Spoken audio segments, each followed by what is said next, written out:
Hello everyone, tarot with M Singh में ma'am Singh आप सभी का बहुत बहुत स्वागत करती हूँ। हमेशा की तरह मैं आ गई हूँ आपके पर्सन की एनर्जीज़ के साथ। देखते हैं कलेक्टिव लेवल पे आपके पर्सन की एनर्जीज़ क्या हैं इस वक्त, सबकॉन्शियस माइंड में क्या चल रहा है, इमीडिएटली क्या एक्शन एक्सपेक्टेड है। तो शुरू करते हैं गाइज आज की रीडिंग लेके प्रभु का नाम। हर हर महादेव, जय हो शिव शक्ति, जय हो राधे कृष्णा, जय हो मेरे भाई। सबसे पहले मेजर अरकाना से हम देखेंगे, 5 कार्ड्स लेंगे, क्लैरिफाई करेंगे टैरो से। तो जब मैं शफल कर रही होंगी आप अपने पर्सन के बारे में सोचिए। शुरू करते हैं। एंजल से प्रे करते हैं कि आप जिस भी व्यक्ति के बारे में सोच रहे हैं आपको उनकी ज़्यादा से ज़्यादा जानकारी इस कलेक्टिव रीडिंग के माध्यम से प्राप्त हो।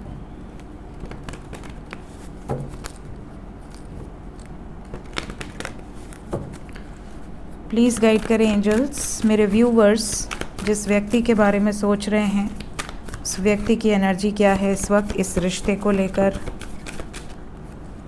पहला कार्ड है हमारे devil, then we have emperor,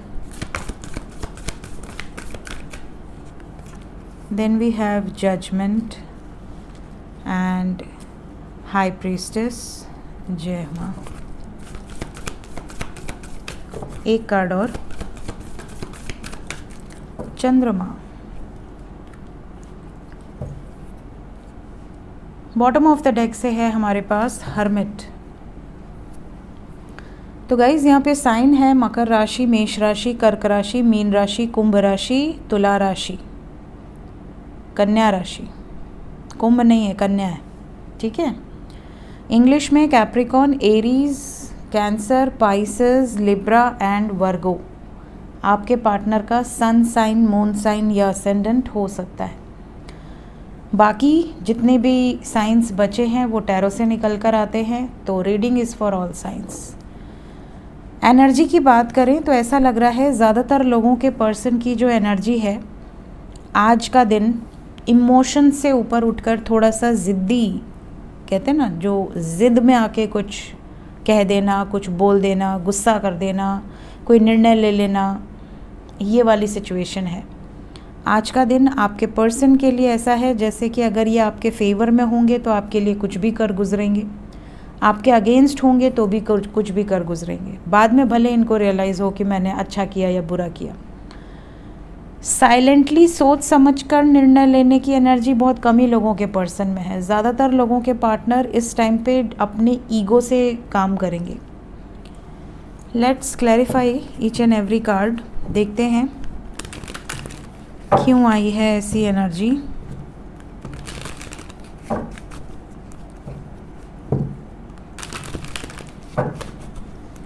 devil को क्लैरिफाई किया है page of wands with 7 of cups. कहीं ना कहीं आपके पार्टनर बहुत टाइम से कंफ्यूज रहे हैं कि आपको चुने या फैमिली को चुने या जो भी अदर पर्सन है। अगर आप दोनों के बीच में कोई थर्ड पार्टी सिचुएशन है या इनकी ज़िंदगी में इन्होंने एक टाइम पे बहुत लोगों के साथ फ्लर्ट किया है, बहुत लोगों को अपने लाइफ में लेकर आने की कोशिश की है, बट किसी के साथ भी सीरियस नहीं रहे हैं। अब इनको जिसके साथ आगे बढ़ना है ये उसके लिए कुछ भी स्टेप ले सकते हैं। पेरेंट्स के फेवर में होने के कारण या फेवर में ना होने के कारण इनको कोई फ़र्क नहीं पड़ने वाला। ये इस वक्त सिर्फ़ और सिर्फ अपने दिल की सुनेंगे, अपने सबकॉन्शियस की सुनेंगे, और अगर इन्हें पाने की चाहत है तो ये कुछ भी कर सकते हैं। एम्परर,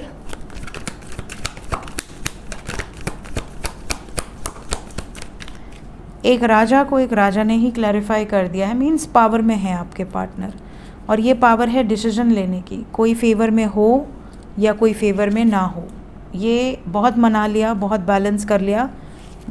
अब ये अकेले गेम खेलना चाहते हैं। अब इनको ऐसा लगता है कि चलो ठीक है, मेरी ज़िंदगी की बात है, मैं ही रिस्क लूँगा या लूँगी, मेरे बारे में सबको परेशान होने की ज़रूरत नहीं है। जजमेंट,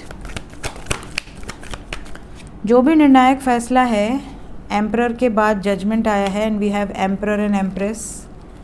कहीं ना कहीं ये निर्णायक फैसला, चाहे आपके पार्टनर थर्ड पार्टी की परामर्श लें वो मान जाएं बहुत अच्छी बात है, नहीं मानते हैं तो ये अपनी तरफ से बैकआउट करने की वाइब्रेशन में नहीं है।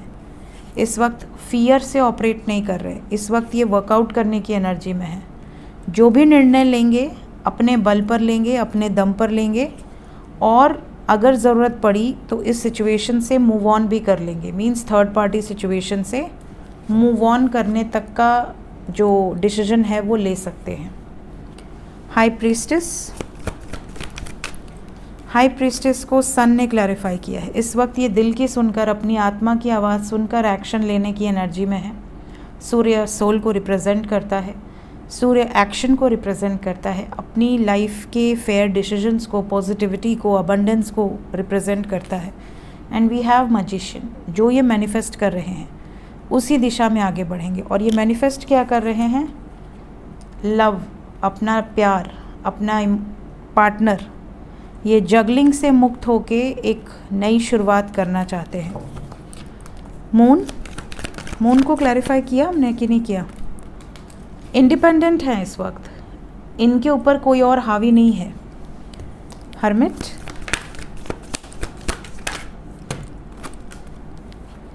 हर्मिट को क्लैरिफाई किया है 8 of swords, 5 of pentacles and the star. इस टाइम पीरियड में ये होपफुल हैं, बंधन से निकलना चाहते हैं, मुक्ति चाहते हैं, चाहे उसके लिए कुछ भी इनको सैक्रिफाइस करनी पड़े। फिनेंशियल लॉसेस दिख रहे हैं यहाँ पर।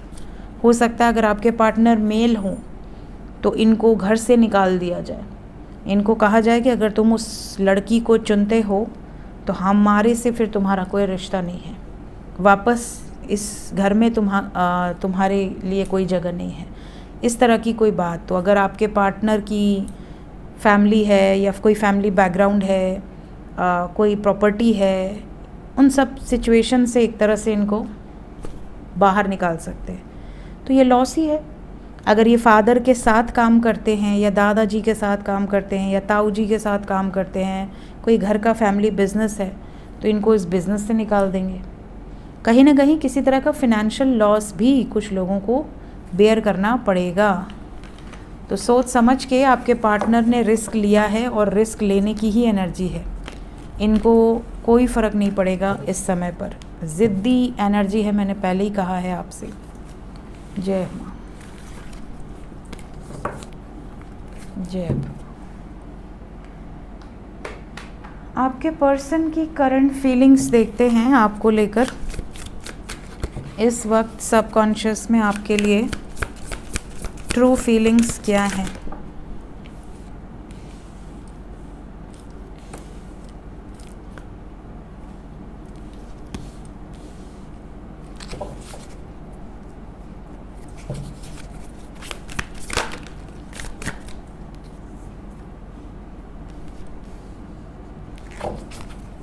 बॉटम ऑफ द डेक से है लॉयल्टी,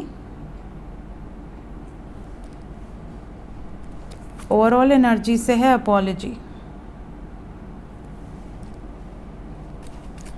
सो गाइज़, यहाँ पर अगर मैं वर्तमान भावनाओं की बात करूँ तो सबसे पहली जो एनर्जी यहाँ पर है कि बहुत खट्टा मीठा रिलेशनशिप रहा है आपका।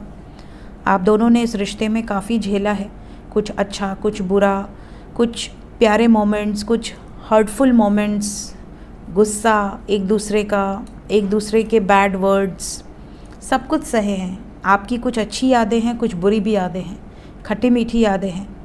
बट एक चीज़ इन्हें आपसे कहनी है कि जो भी हुआ हो हम दोनों के बीच में, चाहे हम दोनों ने अपने इमोशंस को बिल्कुल ब्लॉक कर दिया हो, एक दूसरे के लिए अपनी भावनाओं को बिल्कुल डिलीट मारने की कोशिश की गई हो, उसके बावजूद दिल नहीं समझ रहा।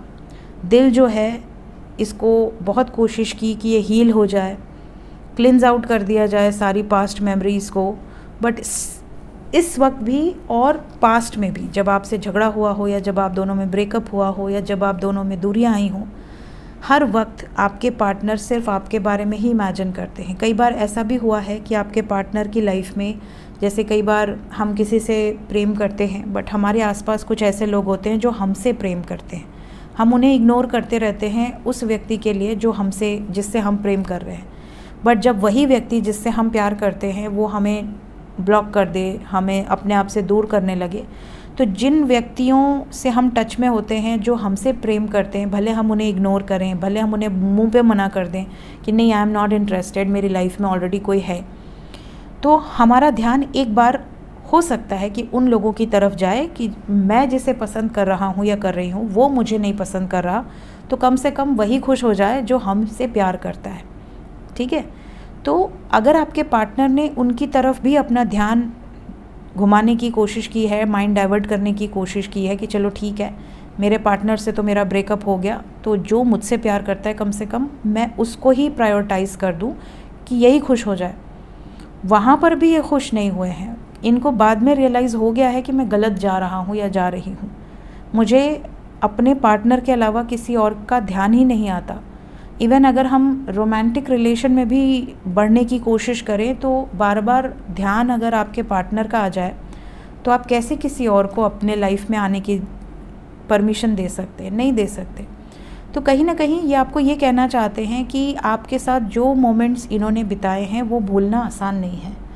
साथ ही साथ ये भागने की बहुत कोशिश किए हैं, आपको अवॉइड करने की बहुत कोशिश किए हैं, आपको ब्लॉक करके, आपको अपने आप से दूर करके, खुद को आपसे दूर करके हर तरीके के प्रयास किए हैं, बट आपकी लॉयल्टी ने इनका दिल जीत लिया है, आपके डेडिकेशन ने इनका दिल जीत लिया है, और अब इनका ट्रस्ट आप पर इतना बढ़ गया है कि ये आपसे माफ़ी भी मांगेंगे, रिटर्न भी आएंगे, सॉरी भी बोलेंगे, और साथ ही साथ ये आपको हर मुश्किल से प्रोटेक्ट करेंगे, चाहे वो मुश्किल इनकी तरफ से आ रही हो, आपकी तरफ से आ रही हो, इनकी फैमिली, आपकी फैमिली, ये आपका सपोर्ट करना नहीं छोड़ेंगे। इसीलिए ज़िद्दी वाली एनर्जी आई है। So we have trusting, reliability and believing, and we have forgiveness, return and sorry. सो ये इनकी वर्तमान भावनाएं हैं इस वक्त आपको लेकर, आपके पर्सन की। Let's check next action. Immediately क्या एक्शन एक्सपेक्टेड है?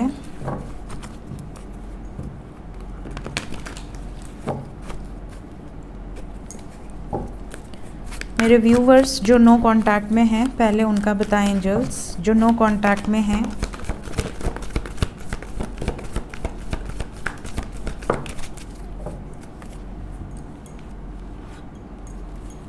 जो नो कांटेक्ट में हैं, अगले 2 दिन के अंदर बहुत सारे यूनियंस नज़र आ रहे हैं, मैसिव यूनियंस नज़र आ रहे हैं। सडन एक शिफ्ट है और ये शिफ्ट इतना पॉजिटिव है।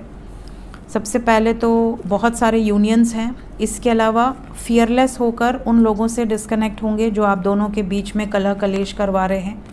बैलेंस होगी एनर्जी, आप दोनों के बीच में सुलह हो सकती है, पीसफुल रिजोल्यूशन निकल सकते हैं, चाहे आप मैरिड कपल हैं या अनमैरिड कपल हैं। साथ ही साथ अगर आपको इन्होंने मना कर दिया था कि आपसे शादी नहीं कर पाएंगे, आपको कमिटमेंट नहीं दे पाएंगे, प्यार है, इमोशंस है, बट स्टैंड नहीं ले पाएंगे, तो वहाँ पर भी आपको क्लैरिटी मिलेगी, आपके फेवर में कुछ निर्णय हो सकते हैं। Let's clarify 4 of cups. आपसे डिस्कनेक्ट तो हो गए थे, बातचीत बंद कर दिया था, बट भुला नहीं पाए, इसलिए आई है ये एनर्जी। बहुत दुखी थे, आपसे दूर, ये बिल्कुल खुश नहीं थे। ऐसे मैसेजेस आपको रिसीव हो सकते हैं। मदर गाया की ब्लेसिंग्स हैं आप दोनों के ऊपर। यहाँ पर कंप्लीशन की एनर्जी है। आपका सब्र, जो आपने इस रिश्ते में सब्र रखा हुआ है, उसका फल आपको मिलने वाला है। एक सॉलिड फाउंडेशन, एक फर्म फाउंडेशन, एक स्टेबिलिटी इस रिश्ते को मिलने वाली है।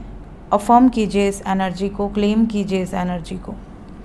मदर गाया की ब्लेसिंग्स आप लोगों को रिसीव हो। सो 2 दिन के अंदर की एनर्जी है, टाइमलेस रीडिंग है, जब भी आपके सामने आएगी ज़्यादातर लोगों से रेजोनेट करेगी। जिनसे भी रेजोनेट करे कमेंट सेक्शंस में ज़रूर बताया कीजिए। जो लोग कांटेक्ट में हैं उनके लिए कोई गुड न्यूज़ या वार्निंग? जो लोग कांटेक्ट में हैं, कोई वार्निंग तो नहीं दिख रही। वी हैव 1 1, नंबर 9 911 की एनर्जी है, और 111। सो एक नई शुरुआत दिख रही है आप लोगों के बीच में।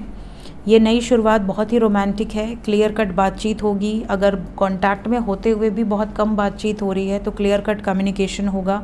बहुत ही रोमांटिक कन्वर्सेशन हो सकती है, दिल से दिल तक जो एक बातचीत होती है, बहुत डीपेस्ट फीलिंग्स जो शेयर करते हैं वो यहाँ पर नज़र आ रहा है। बहुत ही इमोशनल कन्वर्सेशन भी एक्सपेक्टेड है। जगलिंग से परेशान हैं, अगर ये आपसे बात तो कर रहे हैं बट अभी भी थर्ड पार्टी सिचुएशन है, तो ये कितने डिस्टर्ब्ड हैं, कितने परेशान हैं, ये भी आपसे शेयर करेंगे। 9 ऑफ सोर्ड्स क्लैरिफाई कर दें। मैंने कहा ना, ये परेशानी शेयर करेंगे आपसे कि ये बहुत ज़्यादा स्टक हैं, बहुत ट्रैप्ड हैं, बहुत मजबूर हैं, जिस वजह से आपसे दूर हैं। इनका भी मन करता है आपके साथ आगे बढ़ने का, आपको कमिटमेंट देने का, बट ये बहुत मजबूर हैं। Emotionally they are very upset. तो ये भी बातचीत आपसे शेयर हो सकती है। कोई वार्निंग नहीं है, बट आपके पार्टनर का थोड़ा सा मूड ऐसा होगा कि ये आपसे अपना सुख दुख बांट सकते हैं। देखते हैं एंजल्स इस वक्त आपसे क्या कहना चाहते हैं। एंजल्स की तरफ से गाइडेड मैसेज आज के दिन में क्या है।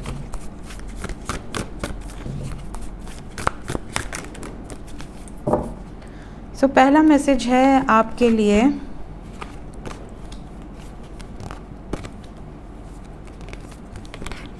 False ego.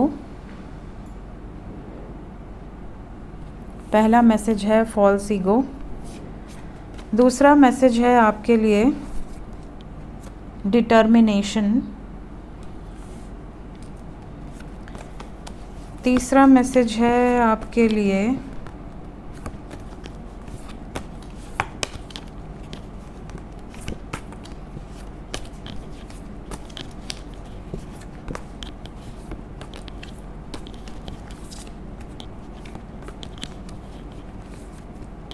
Conscious entity.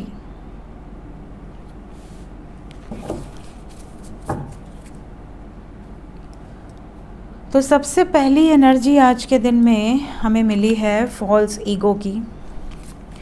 False ego आपको ये कार्ड क्या बताना चाह रहा है?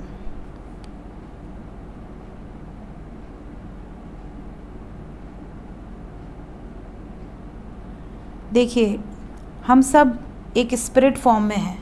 हम आते हैं एक सूक्ष्म शरीर लेकर, आत्मा के रूप में, एक ज्योति के रूप में हम एंटर करते हैं किसी की बॉडी में, और एक स्पिरिट जो है, एक सोल जो है, वो एक आकार लेता है। ठीक है, अब हम आते तो बिल्कुल प्योरेस्ट फॉर्म में हैं, और इसी इंटेंशन के साथ हर इंसान जन्म लेता है कि वो अपने कर्मों को काट कर अपने आप को मुक्त करके इन सब बंधनों से, कर्म बंधनों से वापस अपने धाम को पधारेगा। बट जब धरती पर इंसान जन्म ले लेता है तो वो अलग अलग लेयर्स में लपेटाता रहता है। ठीक है, अब सपोज़ कि कोई बहुत ही अमीर घर में पैदा हुआ, ये उसकी गलती नहीं है, उसके पुण्य के अच्छे कर्मों का फल है। अब अगर वो उस घर में जन्म लिया और वो ग्राउंडेड है, अगर वो बहुत ही अच्छे प्रवृत्ति का मालिक है, बहुत ही ज़्यादा सिंपल लिविंग है उसकी, वो लोगों को समझता है, लोगों की भावनाओं को समझता है, लोगों का आदर करता है, सम्मान करता है, भक्ति करता है, और अपने कर्म भी करता है, जो भी कर्म है, तो वो एक स्पिरिचुअल बीइंग ही कहलाएगा। कि जिसके पास प्रभु ने सब कुछ दिया है, वो कुछ भी कर सकते हैं, बट उसके बाद भी वो प्रभु को नहीं भूले। और वहीं कुछ लोग ऐसे होते हैं जो थोड़ा सा अगर अपने लाइफ में अचीव कर लें कुछ, तो बाकी लोगों को ऐसे ट्रीट करना शुरू कर देते हैं जैसे कि वो बिल्कुल अलग हैं और बाकी लोग बिल्कुल अलग हैं। उनके पास महंगी कार है, या अच्छा बंगला है, या ढेर सारे सर्वेंट्स हैं, मेड्स हैं, तो उनको ऐसा लगता है कि वो किसी को कुछ भी बोल दें, किसी को कुछ भी ट्रीट कर दें। प्रभु यहाँ पर ये कह रहे हैं कि ये एक फॉल्स ईगो है। आप एक ऐसे मास्क को लपेट चुके हैं अपने ऊपर, किसी मटेरियल सक्सेस का मास्क, जो जिस दिन आपकी मृत्यु होगी आपका वो ईगो वहीं का वहीं रह जाएगा, आपके साथ नहीं जाएगा। ऐसा नहीं है कि आप मिट्टी में नहीं मिलेंगे, सबको पंचतत्व में ही विलीन होना लिखा है, चाहे वे कोई भी हो। किसी को जलाया जाता है, किसी को दफनाया जाता है, सबको पंचतत्व में ही विलीन होना है ना। तो ये ईगो कैसा है, किस चीज़ का घमंड है? किसी को ज्ञान का घमंड है, किसी को पैसे का घमंड है, किसी को अपने माँ बाप के लीनिएज का घमंड, अरे हमारे तो ख़ानदान में ये चीज़ें रही हैं। कुछ लोगों को शौक़ है, 10 कारें हैं, 20 कारें हैं, बहुत सारी कारें हैं, बहुत सारी बाइक्स हैं। कुछ लोगों को उन्हीं चीज़ों का घमंड है। सक्सेसफुल कौन है? जिसके पास सब कुछ है बट वो अटैच नहीं है।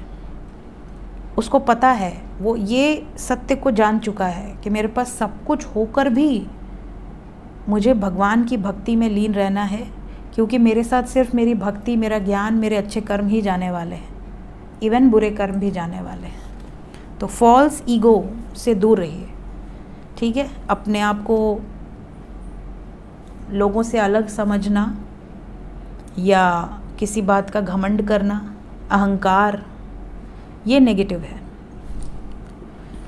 सेकंड हमारे पास है डिटर्मिनेशन। यहाँ पर आपको कहा जा रहा है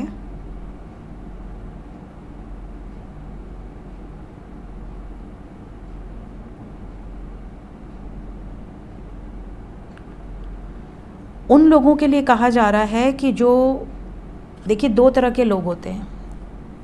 आपको ज़्यादातर लोग ऐसे मिलेंगे, अगर आप उनसे इंटरव्यू भी करें कि अगर आपको आध्यात्मिक राह में और मटेरियल सक्सेस में चुनना हो तो आप क्या चुनेंगे, तो ज़्यादातर लोग ये होंगे जो मटेरियल सक्सेस को चुनेंगे। अगर आप एक हाथ में पैसे ले लें और एक हाथ में कोई बुक ले लें और आप 100 लोगों से पूछें तो ज़्यादातर लोग पैसे को लेना पसंद करेंगे, ठीक है। कुछ लोग ऐसे होंगे जो बुक को लेना पसंद करेंगे।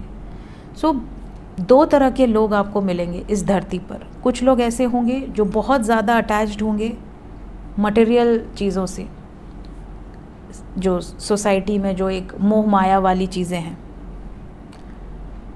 कुछ लोग ऐसे होंगे जिन्हें आप कुछ भी ऑफ़र कर दो, आप अरबों रुपए ऑफ़र कर दो और कह दो कि तुम ये काम कर दो अपना। अब फॉर एग्ज़ाम्पल कोई नॉन वेजिटेरियन, अरे कोई वेजिटेरियन है, नॉन वेज बिल्कुल नहीं खाता। अब उस वेजिटेरियन को कोई कहे, कोई सात्विक पर्सन है, कोई साधु है, कोई महात्मा है, किसी ने स्पिरिचुअल लाइन को चुना है, उसको आप कह दो कि हम आपको 10 करोड़ रुपए देंगे, आपको ये एग खाना है, वो नहीं खाएगा। उसके लिए वो मटेरियल चीज़ें कोई मायने ही नहीं रखती, उसके लिए वो मिट्टी है ना। वहीं अगर आप किसी ऐसे व्यक्ति को ऑफ़र करो कि ये चिकन खा लो, ये जो भी होते हों नॉन वेज आप खा लो और आपको हम 10 करोड़ देंगे, वो उसके लिए कोई बड़ी बात नहीं। वो तो कहेगा अरे कैसा बेवकूफ़ लड़का मिला है हमें, ये हमें इतनी सी चीज़ खाने का इतना पैसा दे रहा है, तो मजाक तो नहीं कर रहा। वो खा भी लेंगे। तो ईश्वर यहाँ पर आपको कहने वाले हैं कि आप जिस रास्ते पर चल रहे हैं, आप उस रास्ते के लिए कितने डिटर्मिनेटेड हैं, आप श्रद्धा आपकी कितनी है, आपने दिल से अंतर मन से उस रास्ते को चुना होगा तो आपको डगमगाया नहीं जा सकता, आपको उससे अलग नहीं किया जा सकता। अगर आप डिटर्मिनेटेड नहीं हैं तो आपको लालच, ये जो कलयुग की जो लालच है, मोह है, माया है, ये आपको बड़े बड़े साधुओं को लस्ट से और दूसरी चीज़ों से भ्रमित किया गया है ना। पहले आपने देखे होंगे, पहले सीरियल्स आते थे उसमें रामानंद सागर जी के, जिसमें दिखाया जाता था कि साधु बैठे हैं, तपस्या कर रहे हैं और कोई अप्सरा आ रही है उनके तपस्या में विघ्न डाल रही है। कुछ साधु लोग श्राप दे देते थे, कुछ साधु लोग होते थे जो भ्रमित हो जाते थे। तो डिटर्मिनेशन बहुत मैटर करता है। तो अगर आप किसी भी रास्ते पर डिटर्मिनेटेड हैं तो आपके लिए सक्सेस मिलना तय है। लास्ट है कॉन्शियस एंटिटी। यहाँ पर आपको कहा जा रहा है कौन है कॉन्शियस। जो मन से खुश है, जो स्पिरिचुअलिटी प्रैक्टिस करते हैं, जिन्हें पता है कि किसी भी बात का सल्यूशन सिर्फ और सिर्फ अध्यात्म में है। जब इंसान हर जगह से टूट जाता है तभी क्यों भगवान की शरण में आता है। जब इंसान को हर जगह से ठोकर मिलती है तब वो प्रभु के सामने फूट फूट कर रोना शुरू करता है, चाहे किसी भी रिलीजन से बिलोंग करता हो। किसी ना किसी को तो अपना इष्ट मानता होगा, तो वो प्रभु के आगे फूट फूट कर रोते हैं कि हे प्रभु, अगर आप में शक्ति है, अगर आप एग्जिस्ट करते हैं तो ये कर दीजिए, वो कर दीजिए, है कि नहीं। कॉन्शियस एंटिटी कौन है? जो इस धरती पर इस मोह माया की कलयुगी एनर्जी में रहते हुए भी सतर्क है। मैंने ये काम किया तो मेरा बैड कर्मा क्रिएट होगा, ये कार्य किया गुड कर्मा क्रिएट होगा। कुछ नहीं करना है, कोई कर्मा क्रिएट नहीं करना, ना किसी से मतलब रखना है, अपनी भक्ति में मस्त, ना अच्छा करो ना बुरा करो। ये कॉन्शियस एंटिटी है। और जो मुक्त है इन चीज़ों से, जो अटैच्ड नहीं है, वो मस्त है ना। उसको पता है कि मेरा लक्ष्य क्या है, मुझे क्या अचीव करना है, मुझे प्रभु की भक्ति अचीव करनी है, मेरे साथ प्रभु है, मुझे और किसी चीज़ में कोई इंटरेस्ट नहीं है। तो कॉन्शियस एंटिटी वो है जो मन से प्रसन्न है। और मन से प्रसन्न वही हो सकता है, लोगों के पास करोड़ों अरबों रुपए हैं, उसके बाद भी लोग प्रसन्न नहीं हैं। इतना टेंशन है कि लोग हार्ट अटैक से मर जा रहा है। तो प्रसन्न वो है जो सरेंडर है, प्रभु की शरण में है। सो ये थी गाइज इस वक्त की एनर्जी रीडिंग। मिलते हैं नेक्स्ट रीडिंग में। Till then take care, bye bye.